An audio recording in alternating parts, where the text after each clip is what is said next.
మనకి ఎప్పుడైనా సరే ఒక కంట్రీలో కానీ లేదంటే ఒక స్టేట్లో కానీ డెవలప్మెంట్ జరుగుతుంది అంటే ఖచ్చితంగా అక్కడ రెవెన్యూ జనరేట్ అవుతూ ఉండేది.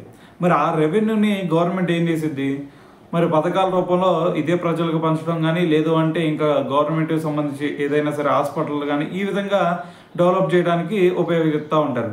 సో మరి ఎప్పుడైతే ఇటువంటి ఇన్సిడెంట్లు జరగకుండా ఉంటాయో అప్పుడు ప్రజల నుంచి మనకి రివోల్ట్ అనేది స్టార్ట్ అవుతాయి. సో నిరసనలు చేయటం కానీ ఇటువంటివి. కానీ మరి ఇప్పుడు మనం ఆల్రెడీ అమెరికా ఇంకా వేరే వేరే దేశాల్లో మనం చూస్తూ ఉన్నాం. సో మన వాళ్ళు వెళ్ళి అక్కడ వాళ్ళకి తక్కువ జీతానికి వాళ్ళకి పని చేయటం. సో దాని తర్వాత వాళ్ళు మరి ఏదైతే వాళ్ళకి ఇన్కమ్ వచ్చిందో సో దాన్ని ఉచిత పథకాలు అని చెప్పేసి సో ఆ విధంగా ప్రజలకు పంచుతూ ఉంటారు. సో మరి అలా ప్రజలకి పంచినప్పుడు ఆటోమేటిక్గా వాళ్ళ నుంచి నిరసనలు ఎదురవుతూ ఉంటాయి. సో మరి ఇటువంటి ఇన్సిడెంట్లు జరగకూడదని చెప్పేసి మరి మనకి నరేంద్ర మోడీ గారు అయితే ఒక స్టెప్ తీసుకోవడం జరిగింది. అదేంటంటే మరి ఏదైతే ఇక్కడ ఒక డెవలప్మెంట్ నుంచి ఒక ఇన్కమ్ ఏదైతే జనరేట్ అవుతుందో సో దీనివల్ల మరి మెయిన్గా మనకి ప్రభుత్వ పాఠశాలలు కానీ లేదంటే హాస్పిటల్స్ కానీ ఇంకా మిగతావి ఏవైతే ఉన్నాయో వీటన్నిటిని కూడా డెవలప్మెంట్ చేయాలి అనే ఉద్దేశంతో ముందుకెళ్తాం జరుగుతుంది అనమాట.